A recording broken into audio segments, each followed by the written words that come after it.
What's up mga idol? Brand new NMAX standard version. Aba mga idol, after ng i-launch to ng Yamaha Motors Philippines, napakadami pong nag-message sa atin. Ano po ba talaga ang specs and features ng standard version? Mga idols, kung kayo po ay pamilyar sa ating version 2, yung ating old model, same lang po yan. Binago nyo lang ang kanyang design at style at syempre yung ibang specs ay in-improve nila. At ang bagong presyo niyan ay SRP 155,900 pesos. Yan po mga idol ang ating dalawang version. So meron tayong Tech Max at Standard. So pag-usapan natin today ang Standard version at sasagutin din natin ang malaking katanungan na nagme-message po sa atin lagi. Kailan po ba available ang bagong Yamaha NMAX? Expected po natin yan sana ngayong first week of March 2025 or maybe last week of February. Siyempre kung mas maaga, mas maganda. At tayo po ay excited na rin makita to personal. Siyempre, gagawa natin yan ng walk around video, test ride at siyempre yung ating mga idol na makakabili niyan ay iba-vlog natin yung kanilang mga actual unit release.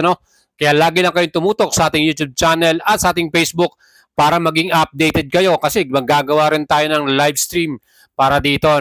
So marami po tayong gagawing episode pagdating po at paglabas ng bagong Yamaha NMAX na to.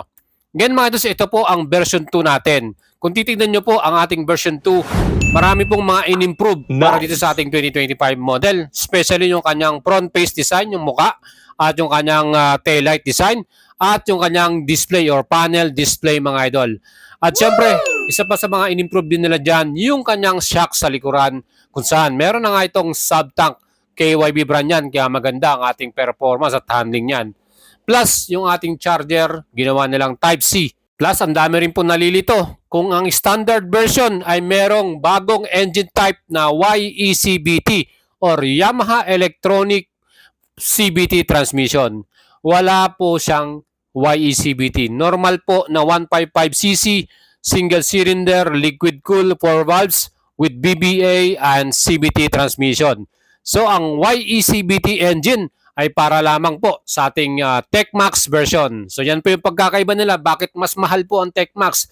20,000 almost ang kanilang difference. Dahil ang Tech Max lang ang merong YECBT engine.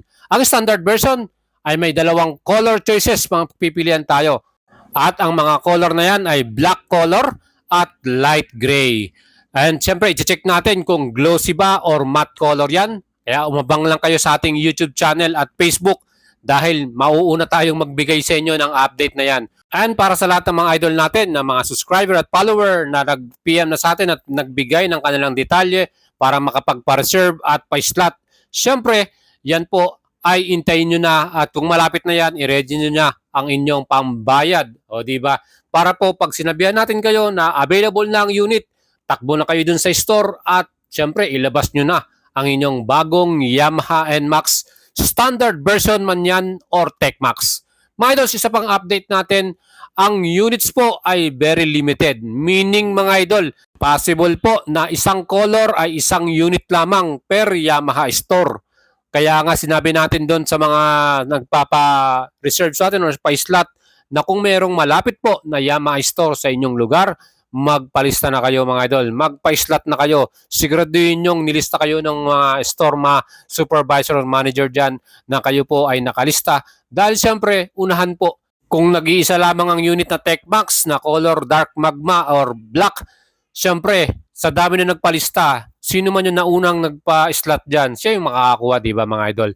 Siyempre, to be fair naman sa ating mga idols. Kaya nga lagi ko sila sabi sa kanila na please send your details para mapa-slot kayo, mapa-reserve kayo. Pag di nyo sinend yung details ninyo, wala tayong magagawa mga idols. Siyempre pa, sa Metro Manila, kakaunti lang mga Yamaha store dyan. Pero dito po sa bandang norte, especially Pangasinan, maraming mga Yamaha store. Kung kayo po willing to travel at gusto nyong bumili ng inyong bagong NMAX, pwede natin kayong ma-assist at matulungan na magpa-slot at reserve dito po sa probinsya. Siyempre, usually, mas marami ang unit dito kaysa sa Maynila. Kasi sa Maynila talagang agawan dyan eh. Yan po ang ating update sa inyo mga idols. Bagong standard version Yamaha NMAX.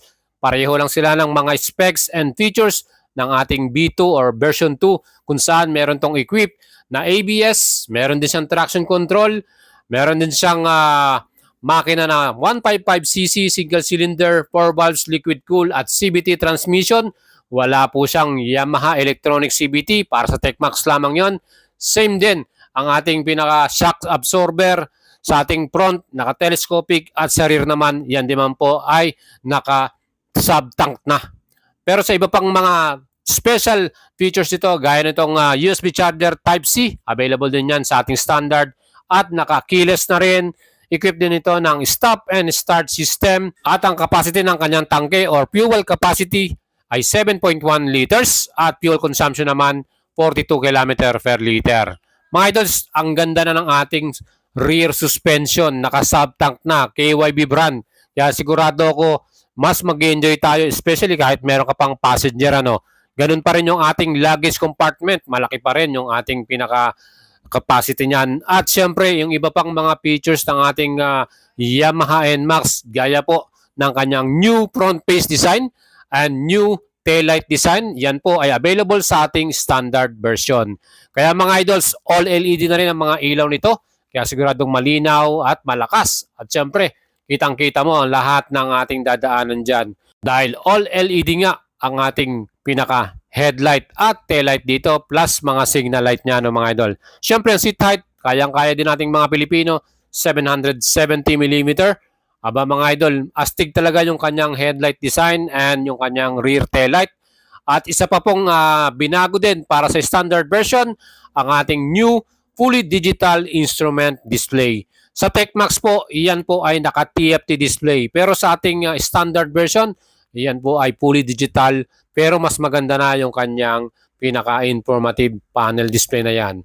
Siyempre yung mga riding modes, available lang yan para sa ating TechMax version. At siyempre yung ating YECBT, yan din po ay available lamang sa TechMax version. Kaya wag po kayong malito mga idols, ano, kasi marami nagtatanong sa atin at lagi nga nilang binabanggit itong makina, ano, kung ang standard version na Yamaha NMAX 2025 ay merong turbo or YECBT. Yan po ang Yamaha Electronic CVT transmission.